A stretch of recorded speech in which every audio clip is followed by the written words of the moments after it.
We've got a 6-11 game here in the South region. Remember, that is the top left-hand corner of your bracket. In this one, we've got the 6th-seeded Creighton Blue Jays taking on the 11th seed, the NC State Wolfpack. For Creighton, what a terrific year it has been for the Blue Jays. 21-12 overall. They're third in the Big East this year. Incredibly balanced from an offensive and defensive perspective. They're 28th in offensive efficiency this year and 15th in defensive efficiency as well. On the offensive end, Creighton loves to spread the love and share the basketball. All 5 starters for the Blue Jays score in double digits. This is a very balanced offensive squad. They're led by their big man in the middle, Ryan Kalkbrenner, averaging near 15 points per game. Creighton runs a lot of their offense through him. Meanwhile, on the perimeter, Baylor Shireman is a guy to watch out for this Blue Jays squad. He can get hot from outside in a hurry.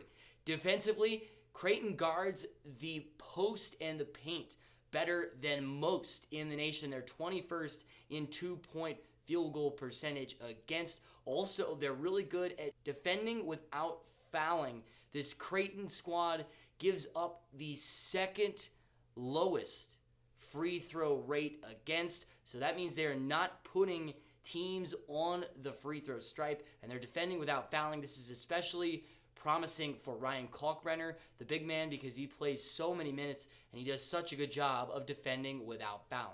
The question for this Creighton Blue Jays squad is their depth. They really only play 5 guys for significant minutes. If one of those guys maybe goes down with an injury or in foul trouble, how is Creighton going to respond? Also, can the Blue Jays just be consistent?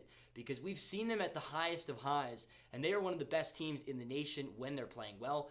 But sometimes they don't put it all together on a consistent basis. On the flip side, we've got the 11th-seeded NC State Wolfpack. 23-10 for State this year. They finished 6th in the ACC. NC State, terrific offensive team. That really powers this Wolfpack squad. Their backcourt duo of Jarkel Joyner and Turk Smith combined for nearly 35 points a game.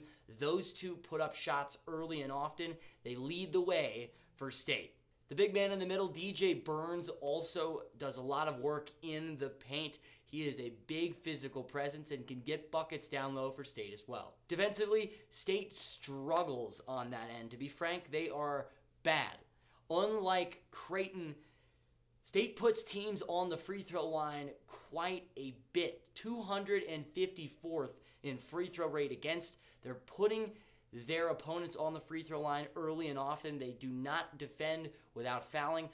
NC State frequently gives up 80 points on a night-to-night basis. So my question for State is, can they win games in the NCAA tournament by simply outscoring their opponents without playing good defense? Can they score 85 and beat a team even though they're not playing remotely well on the defensive end? I think that will be the question.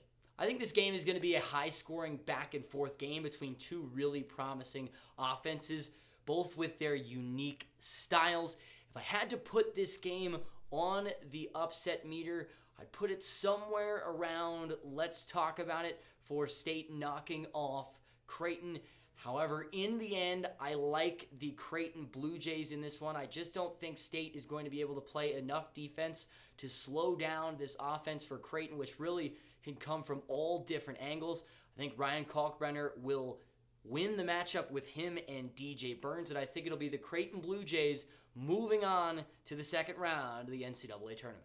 Do you want to win your March Madness bracket pool? Do you want to not only beat your friends, but humiliate them? If that sounds good to you, subscribe down below because we are previewing all 36 first-round games of the NCAA tournament and give you the info you need to crush your friends and dominate your bracket pool.